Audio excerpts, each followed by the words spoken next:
Right, guys, you see the amazing cast on screen in that trailer, and we are privileged to be joined by two of the amazing young stars of the film tonight, Brenton Thwaites, Odeya Rush, and the producer, Nikki Silver. Give it up, guys. G'day. All right, guys. You should be warned. It's really not a warning. It's a good thing. These guys, I think, they've been doing a lot of press. This has been quite a road for you guys. I saw you guys in Comic-Con. You guys saw you at the press conference today. When you make a movie, making the movie is just the start. Has it been fun to sort of experience the crazy other side of this, to meet the press and to meet the fans? The business of show business. Exactly. It's been a wild ride. It's crazy. It's my first time doing all this stuff. But we're making it fun. We're making it cool. How do you make it fun? What's the secret? By to doing making it things fun? like this. There you go. Come in here. There you go. So I alluded to this at the start. This is a book that came out over 20 years ago. Huge bestseller, beloved in classrooms around the world. Yet it's taken a while to get this to the screen. And Nikki, obviously, you go way back with this project. Talk to me a little bit about how you first encountered the material, and are you surprised it took as long as it did to get here? Surprised, overwhelmed, all of the above. I always say I date how long I've been involved in this by the age of my first son, who's almost 17 years old next week. It's been a journey, an epic one, sort of like Jonas's Out of the Community. But I had an amazing partner in Jeff Bridges, whose passion for this project never wavered, which is pretty amazing when you think about somebody in Hollywood sticking with something for so long. Then again, the man's been married for 35 years. So, but it was hard. We never realized it was going to be so difficult. But it's difficult material because there's so much to it, and the book is so powerful. And we wanted to do it justice, and we wanted to be able to give sort of a big, fun, blockbuster movie, but that kept and retained all the things about the book that was important to us and very important to Lois, and she stayed with us. And because it took so long, now we have these two amazing cast members with us, one of who wouldn't have been alive, and the other one would have played like the brother, Emma's... The baby. Emma, exactly. Baby Gabriel. Baby Gabe. A lot of baby time in this film. We'll get to that, among other things. Let's talk a little bit about how you guys entered the project here. Talk to me a little about audition process. What was it like? Did you know the material going in? Did you see a script, or were you sort of like a little ignorant of how big a deal this was when you got involved? I was, to an extent, completely disconnected from the story. For me, it was like I was auditioning for a while, and this came up, so I just treated it as another audition. You go in, you prepare, try and get a job. And then I read the book, and I realized what a powerful story it was. But auditioning for Philip Noyce was very hard. It was a challenge. He really wanted me to find Jonas before they showed Nikki and Jeff and other decision makers of the film, because these kids are 12, and that was something that was very close to Jeff's heart. And so to let go of that was a huge thing, I think. So how many different sort of meetings did you have, auditions did you have, and were you feeling like enough's enough? I feel like I've gotten this. Come on, guys. Oh, dude. Yeah, totally, man. After my 5th audition, I remember saying to my manager, he's like, okay, you got to go in and read for Phil again. I'm like, man, just tell me I've got it, and then I'll go in and massage his feet if he wants, But it was okay. I mean, that speaks to Philip Noyce. For you guys that don't know, I mean, look up this guy's credits. He's had an eclectic, amazing career, and there's certainly an exacting vision for just the look of this film, let alone the performances that he brings out of you guys. So it's all for a good cause. Yeah, and that really formed the start of our relationship, our working relationship. So it was, I didn't realize it at the time, but it was valuable hours, rehearsal hours, Odeya, talk to me a little bit from your perspective. Okay, so was Brenton already on board when you were auditioning? The first time, no. Jeff was the only one on board. And I came in and read for Phil, and usually auditions are like 10, 15 minutes. This was an hour long.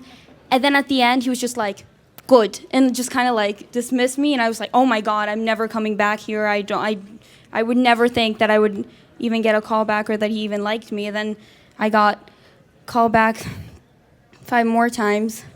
And I think, it was like rehearsal because by the 5th audition, Ross Emery, the DP, was there, and there's a scene where I enter the triangle, and I would open the door and enter the room, and we would actually have an apple, and Nikki was there helping us and also giving, direction like a producer. So it really felt like rehearsal.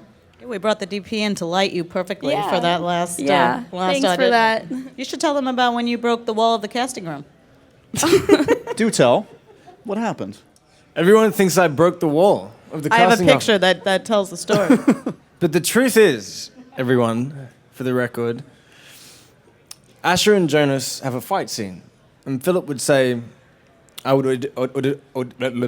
audition with, 10 different actors in a day to try and find Asher before Cameron was cast. And he would just say, okay, improvise. Just do the fight scene. And I would say, well, it's a fight scene. You can't just do a fight scene, someone's going to get punched. Cameron came in, and we had something planned, but it just didn't go well. And we lost our balance, and Cameron ended up in the wall. Someone I had was to. downstairs, actually. And we knew the chemistry was perfect at that point. Yeah, I mean, if you have to get put through a wall to be cast, that's okay. Always a good sign if you break some furniture in an audition, right? Yeah, exactly. So is it a relief by the time you get onto set? This is shot in South Africa. It looks beautiful, as I said before. Is it a relief, or is it the feeling like, oh, God, the work's just begun? As you said before, Odeya, I mean, it felt like you'd already kind of gotten a head start, maybe, thanks to the process you went through. Yeah. So I think when I first got on set, I kind of had a clear idea of what the scenes would be like since we worked on them so much. But then Phil took it to an entire new level, and sometimes we do reshoots of a scene because Phil just would come up with so many more ideas and pulled out so much more out of you. So I would say there was a level of comfort because I knew Brenton and I knew Jeff and I knew Nikki and I knew Phil, but we completely, from the audition room, from the first take you do in the beginning of the day to the last take, it's a complete transformation. Brenton, talk to me a little bit about how you relate to this character. As you said, I mean, a lot's been made that the character, and everyone's on board with this, including Lois, that it's been aged up, obviously. So the character in the book, I think, is 12, somewhere around there? They're turning 13. Yeah. Turning 13. So obviously, having her blessing means everything, as well as the entire group. But talk to me a little bit about why you relate to the journey this guy's going on. What resonated with you? Well, first of all, when you read a character that goes against the grain, like Jonas does, and steps outside the box, it's kind of interesting. Also, he starts at this film with a very blank canvas and is given a series of memories and is chosen to learn the history of the world. And that's pretty interesting. And I thought, what an opportunity to learn such interesting things, to study such interesting things. And, as an actor, you want to, feel, we want to kind of express. And this was, the kind of job where I had the permission, I had the license to go all out, and just try my hardest. Even though Philip would always bring me down. You're doing too much, mate. You're doing too much. Bring it in. Less. What was Jeff saying in that? Was he saying go big or go small? We got a few clips we want to share with you guys from this awesome-looking film. Let's take a look at this. I think this involves both of your characters, this first clip. And we'll take a look and then get some of your recollections from the shooting of it. So what jumps out when you see that scene? What's You know the what first thing jumps you out think to of? me? Because I've seen that many times in doing these things. You know what jumps out to me? Is the positioning we had to get in for the kiss. That was pretty intense, wasn't it? We that did I it had about to 20 stop times. you, that I had to stop you like that. And Yeah, then and like where we were standing and how the light was hitting us was so specific. It was it's technical. millimeters to the yeah. left. So I remember we did it, and after a while, it just became like clockwork. And Phil's like, okay, remember, you got to act in this one. And we're like, oh, okay, yeah, no worries. Yeah. No, it's technical because when you do your close up, it's different, and then when they do the two shot, it's different. So, That was you the know, Cape Town soccer stadium too, and we really wanted to during lunch go out and go on the football field, and we weren't allowed though. That would have been great. Yeah. It's obviously not an out-and-out romance, but there's obviously the first inkling of this relationship and what might have been or what might be in this film, including you get a waterfall and everything. I mean, that's all you need in a budding romance, right? Yeah, exactly. Pretty romantic. Well, it's actually it's a huge moment, this, because my character is chosen to receive these memories and these feelings and these emotions. No one else experiences them. And so usually I instigate a new emotion or feeling. You know, I instigate my feelings towards Fiona. And this is the moment where it's reversed. And so it's actually quite a pivotal moment in the film, in our relationships. Let's take a look at this scene from The Giver as well. I mean, talk to me a little bit about, we saw in that first clip, there is, you especially get a lot of time with a baby, a child in this one. That's Yeah. a challenge for an actor. How many, is it, I assume twins or triplets or something you have It was to? it was twins, James and Alex, and we alternated. One would sleep, one would shoot, one would cry, one would poop. We're talking about the baby, right? Not the Oh, adult actor. Oh, Oh, no, I thought you were sorry. talking about me. No, sorry. Did you immediately bond, or is that tough? Is that at a whole nother level of dimension? Babies are not necessarily, you know, They're not- directable. No, they're not very socially friendly, are they? No, it was difficult for me at the start. Patience, definitely with shooting with babies. Yeah. And at the end, you know, I learnt how to trigger them in certain ways. We had a baby whisperer on set. Her name was Tracy. And she was amazing. She would inspire the baby to laugh, or she had a host of toys and little finger gestures and sounds that she would do. And like little balloons that she would squeeze. It was kind of fun, you know. It was fun trying to get this baby to laugh. But eventually, you know, we formed quite a strong bond. Yeah, it's interesting. It's almost like the process that happened in the film, in the relationship between Jonas and Gabriel, is what happened off screen too. It was fascinating to watch you, the first time that baby was put on you, to kind of at the end where we really had a relationship with these two. I don't think we could tell them apart though, yet. I still don't know which one's which, do you? No. I have twins in my family. What we would do is we would put red nail polish on one of them. It's for advice for any identical twins. Don't tell them Parents that out later there. in life. They know. Boys, They're though, proud right? of it. Boys. Yeah, boys. Cool stunt work too in the film. I mean, are those the days you look forward to when you get to do a little bit of implementing? There's a sled in the film that kind of like rears its face in different incarnations. What are the kind of the fun physicality that you bring to the role, the fun days from that? Well, I mean, I aspect? have to say, I have to give the stunt guys some credit here because they did some crazy stunts. I did a lot of my own stunts, but not all of them, you know. And some of the, falling off the waterfall and a lot of the snow stuff was performed by the best stunt guys. Make me look really cool. But yeah, those moments where you feel the slice of adrenaline and you feel like you could die are pretty cool. And I have to say, Odeya is quite the stunt woman. She was fearless in sliding down these slides and jumping all over the place. Thanks. Look at her playing it cool. Whatever. Just Do another it day from at the time to office. time. We had Brenton in minus 20-degree weather in Utah, and in the like hot desert in Krabi's. I mean, we went the spectrum. These two were real troopers the whole time. It was amazing. Was the decision to shoot in South Africa, I mean, just, we've seen many, obviously, different kind of futuristic or utopian societies and different incarnations, but to your credit, this is a unique look that you guys have created in this one. Is that hand in hand with the decision to shoot where you did?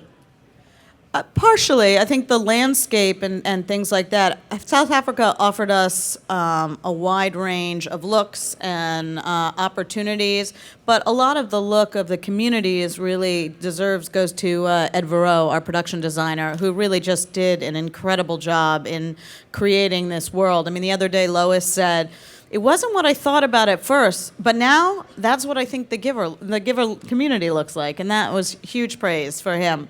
So it was a combination of a lot of things going to South Africa. It was certainly, we got more for our money in South Africa. We had a great time. There's something about being away with the cast and crew that breeds a different form of family. I mean, we had a great time there as well. Odeya went shark diving.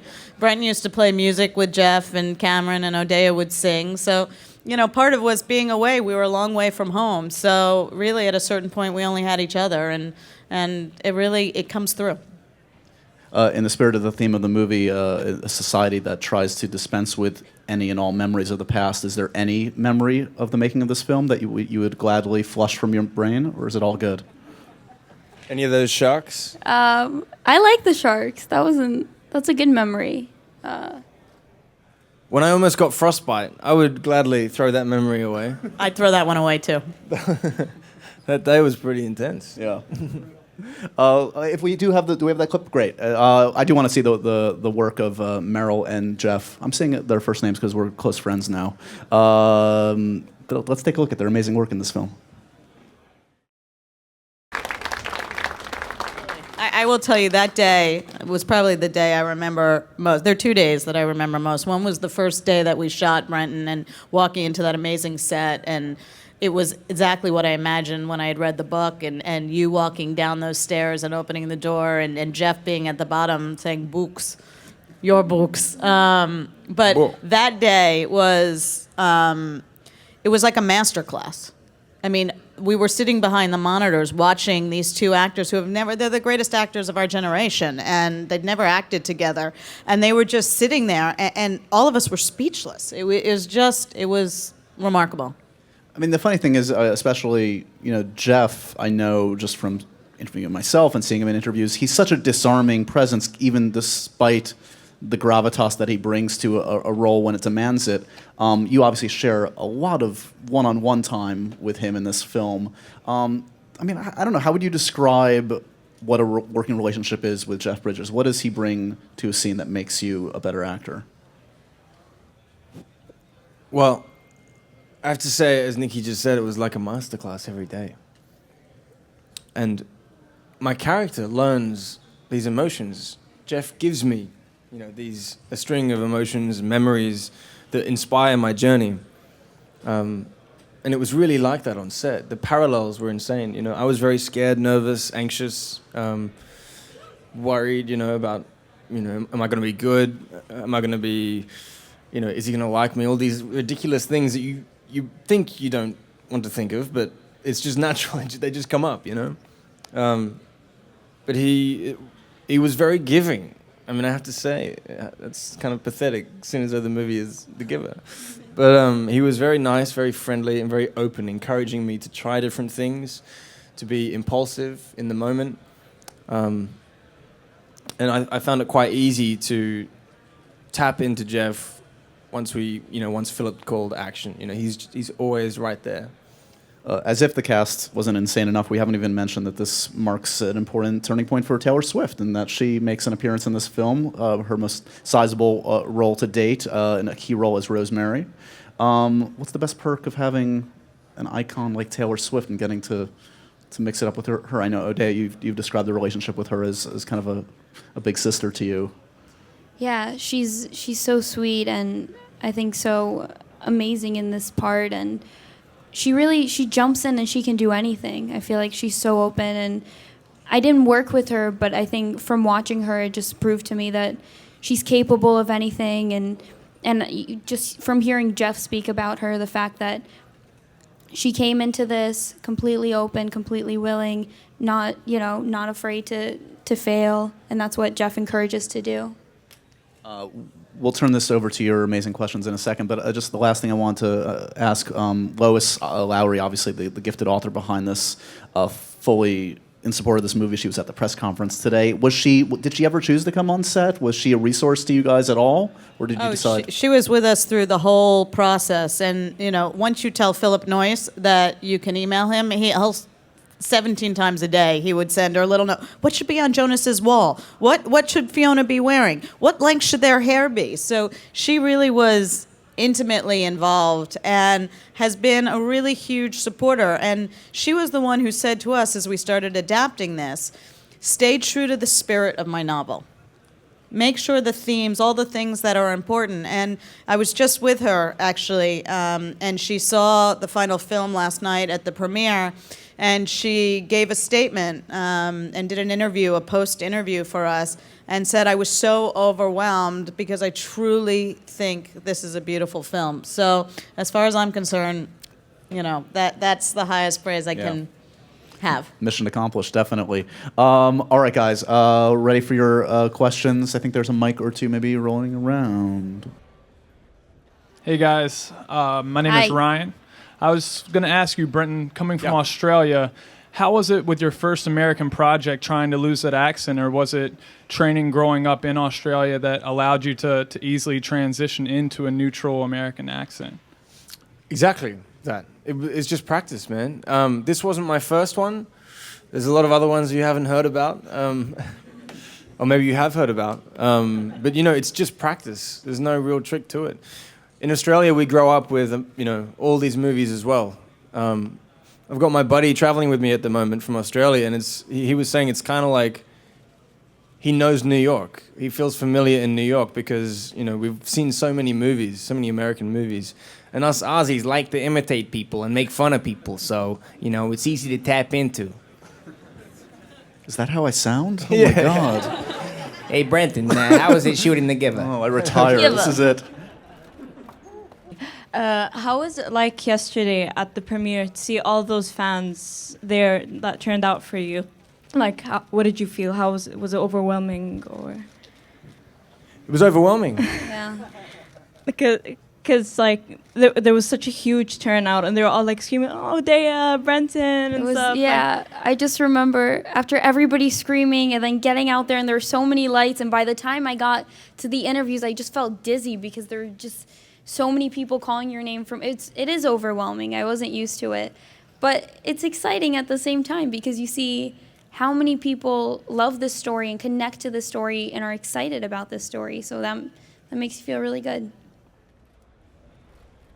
Hi, I was just wondering if you had a chance to pick any of the current young adult books that's being made into movies as of right now, since that's the popular trend. Which book would you pick to be part of the movie? Mostly, like, which movie would you be a part of that's in the popular young adult section now?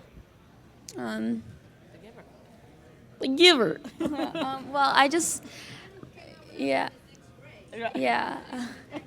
It's still popular in schools. You mean in the last 5 years? Yeah. She's saying you're young. But can I promote another book? You can do anything you want to. Thanks. Okay. I just read this book, Wonder.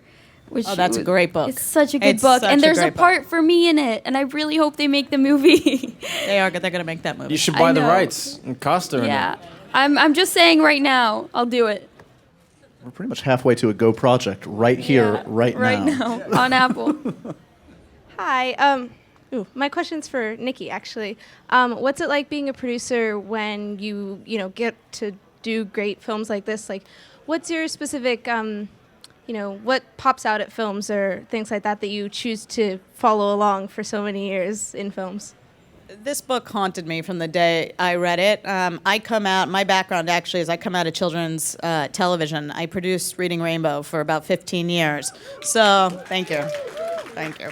And still incredibly proud of that. But through that really just grew a love of children's literature and children's books. And because to me, there's something about young adult literature, it just taps in to something, but The Giver stands out, and to me it's the gem, and I was never giving up on it. And believe me, there were a lot of times in this process that people looked at me as if I was insane. It's 15 years. No, one more option period, I promise. This is it. We'll get it done this time. But look what we did. We got it done. So if you're thinking about doing it, find something you love and just stick with it. How long is an option period? Depends. It can be 2 years, and then you have to buy it, and then you can lose it, and then you have to buy it again. It's So you guys a have to process. keep buying the book for over 18 years? We 17 bought it years? once, and we actually lost the rights for a few years, and I just kept doggedly calling Lois on the phone, saying, "Remember me? Remember that script that we wrote that you liked?" And the other people who had it during that period weren't able to get it done, and afterwards, I think, basically because of her faith in Jeff and wanting Jeff to be the giver, she gave us one more chance, and that's how we got it done. Do you think it resonates any more or less now versus if you had made it 15 years ago? This, I mean, it seems to be pretty timeless. It could go in any period, but obviously you get the cast that you always were destined to get this way. But is there anything else about where the times we're living in today that you think makes it more or less right? I think it's a great question. I mean, I think the book is more relevant today than it's ever been, and that's a tribute to the book itself. Just it is an evergreen property, but I think we're in a very difficult period right now, and I think there are people. We were having this conversation with Philip before. There are people who would say, you know what, I don't want the pain anymore. I don't want all the, I don't know what word I can use, crap that, you know, is out there that I'm dealing with. So I think there are people that would look at this world and say, well, maybe I would choose that, and that's scary. So I think today is the right time for this film because we can't give it up. There's too much joy, and sometimes, you know, happiness just comes in little bits. I mean, Taylor said that this morning at the press conference, but you live for those moments, and they're essential. And this movie is about what it means to be human, and it's so important that we all sort of get back to that. Hi, I read The Giver when I was 8 years old. No pressure, guys. Wow. But You're an early reader. Yeah, my question is for Odeya. In the book, Fiona, the character you play, doesn't really get much time. Jonas kind of goes on his journey alone to discovery, and I wanted to know, you had this opportunity to really create this character and take her on a journey because it wasn't written beforehand and it was developed for the film. So could you describe the character that you created and the journey you took her on? I think it was really a collaboration of what the ideas that Lois had, because she did describe Fiona as someone who takes care of the old. She's destined to take care of people. She's very giving and very generous, which I think is in the film as well because she's taking care of babies. And but I worked from Lois's ideas in the script and also with Phil because Fiona is very complex. She begins being kind of naive and happy and content and living in this world and not knowing any better and kind of being the more mature of the two guys. And then I think everything shifts. The relationship shifts. Asher shifts kind of away from us and something else happens between Fiona and Jonas and she notices that something is wrong, but she's not fully capable of emotion and she's the only one in the community. She's not like the Giver and Jonas where they get memories and color and music and you know, she's not training with the Giver, but she's also not like everyone else because when she stops taking her injections, she does come close to feeling something. And I think it's really amazing to see the journey that she takes of how I think when you see Fiona in the beginning, she doesn't seem like someone who would really stand up to Mother and really call her out and see the evil in this world. She seems someone so naive and happy. And I really like the transformation that she does. Yeah. Thank you. That was great. I mean, it's one of the reasons we aged up the character was to be able to do all the things that you so successfully did with the character of Fiona and explore all those issues.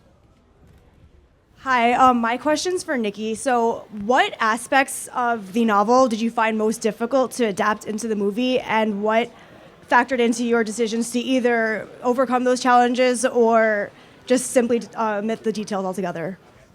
Well, for sure, the hardest part of adapting this was the ending. And people are incredibly attached to the ending. I know I was attached to the ending. Of the three producers on this, we all had different views of what actually happened in the ending. And then Lois shows up to set wearing a shirt that says Jonas lives. So it was all very confusing. And you know, it's something that people, you read the blogs, we've spent a lot of time seeing what people are passionate about the book, and the end is something that they care deeply about. And we worked on it and worked on it and worked on it, and ultimately had to come to the decision, and I don't want to give away the end, but that the movie is its own medium. You know, it's a different thing than a book. So, and there are 4 other books that have come out since then. There are 3 others. It's a quartet. So we made the decisions that we made. There are going to be some people who say we should have done it this way or we should have done it that way. But I really think you walk away with all the emotion from the book, but we've added something that I hope will feel a little fulfilling to people who go to the movies. So, how did this movie, in making the movie for the two of you, how did it change you in any way?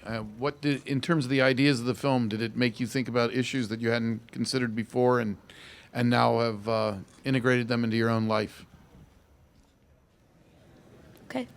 I think, well, there's I think filming the movie has changed me as an actress and as a person. I really grew working on this film, but just reading Lois's book, reading the script, being a part of this, it really made me appreciate a lot of the little things in life that we take for granted and, you know, look at all this beauty that life has to offer with all the montages and all the memories that that Jonas gets. Today, we were in traffic and it was raining and I just saw people walking in the rain and I thought, like, this is life. This is, you know, this community, they don't have rain. They don't have funny things where little kids are jumping into puddles and, you know, your mom's getting mad at you, but then it's funny and it's fun and it's different and every day has different, I mean, if you live here, every day has different weather. And you know, that's what makes life beautiful. And we need to really look at that and we need to look at our differences and celebrate them. Jonas learns a memory of home. And for me, I guess I just asked myself, you know, what is home to me? And home is where I grew up, my friends, my family, you know, the important things, especially my family. And I guess it made me realize, you know, I hadn't really had such a strong relationship with them. Left Australia to become an actor in America, and so for me, you know, I went back home and did a movie back home, and I formed a strong relationship with my family again and my friends, and so it really taught me about, you know, the necessities, the really important things in life. It's pretty good for a movie. Deep. That's a good way to end Too deep. No, it's perfect. Let's give a round of applause to this amazing cast and producer. The Giver, only days away, August 15th, guys. Check it out. Thanks to this amazing panel. Thanks very much. Thank you.